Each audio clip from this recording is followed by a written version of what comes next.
Hi, good morning, guys. Okay, so yes, I am doing wonderful this morning. And people tried it again, of course, you know how that be going. And so I'm actually excited though because God fought on my behalf again and we won again as always. Okay, so yes, then people try to binding spell. They try to binding spell and they used the urine and they used the internet lines to try to attach themselves to me.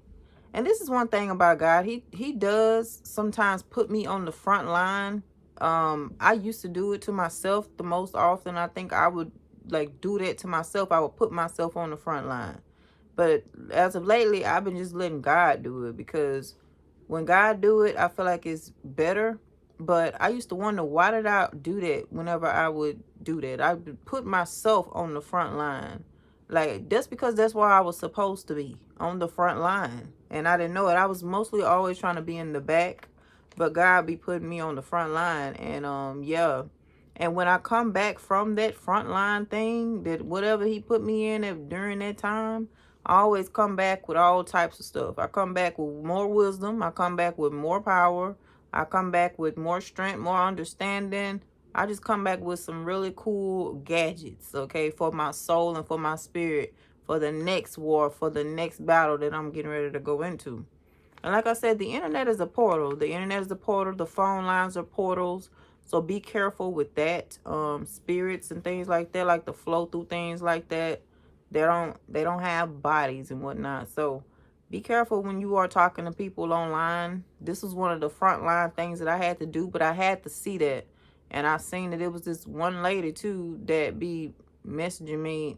She was a part of it actually. I figured that because why do you keep, if I done referred you to Miss Williams, why, like, it's nothing changing. I don't see nothing changing. I don't see no progress, no nothing. So you really don't have no business even messaging me in the first place if you hadn't done anything. Like, and this person hasn't done anything. So that was a dead giveaway right there. But yeah, I needed to see that. So yes. And remember when I told you guys that a lot of times we do have to learn from experience. We have to learn from experience. On a lot of these things, on a lot of the things that we go through. But these people, they try to binding spell. They try to bind me and bind my spirit. I don't know if they did this to you guys as well, but they definitely did. But they used urine. They used urine to try a binding spell. I don't know whose urine it was. Um, I don't know if it was animal urine. I don't know if it was their urine, but it could have been theirs. But I definitely got a whiff of it in the spiritual realm, and like, ugh. Y'all, they are so disgusting, I'm telling you. So disgusting. It says that in spell work, using urine is considered a potent, often binding ingredient, signifying a personal connection to the spell due to its bodily origin. So they can use bodily fluids to do these love spells and things like that as well. Like, you know, blood and all of that kind of stuff. And they do it to bind the person or bind themselves to the person or bind the person to them. One of the biggest things that I got from this whole thing right here was to work out your salvation with fear and trembling. You know, if a person's trying to purposely offend you and to harbor up the spirit of offense, right? That's a dead giveaway right there that it is a witch. You know, it is a witch or some type of warlock and whatnot. And that's why God wants us to work through our salvation with fear and trembling. You know, if you ever, you know, somebody been talking to you. I know I went through this a lot back in school where somebody was talking, you know, they was running their mouth talking about me and whatever in my face, and I had to sit there or whatever.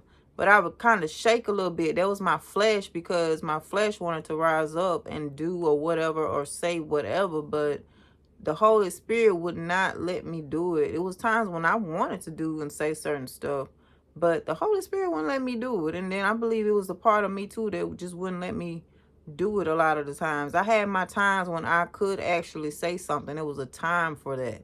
It was a time to actually say something. So that's one of the main things I got out of that. And it reminded me of those times whenever I would be trembling because I wanted to say something so bad, but I had to contain my flesh. I had to, I didn't know it was called flesh back then, but I know now it's called that it's flesh. We had to contain it and make sure that it stays under submission at all times, as much as possible. Because I know that that's a way that they can bind you, by getting you offended, getting you to come out of character, all of that. So yes. The goal is to gather as much information as possible and use it for whenever you need to use it again. But you have to gather this information while you're in a certain season. And when you're going through seasons of warfare and things, whenever I told y'all that it was a wall in my head, I believe that ticked them off, because they know it's true. They know that it's true. See, because they don't try to do certain spells on me to get in my head, and they can't get in there because God put a wall up and they cannot penetrate that wall. And they have tried, I'm sure they have, but I don't feel it or hear it in my head or anything. I just hear the ringing and I rebuke it and pray against that thing. But when I told y'all that, that's what set them off. That's what really made them mad, because they know it's true. They don't try to penetrate. They don't try to get up in my head, and they couldn't. Like, I don't hear nothing in my head from them people, and I don't want to. I don't hear nothing they got to say, whether it's in the spiritual realm or whatever.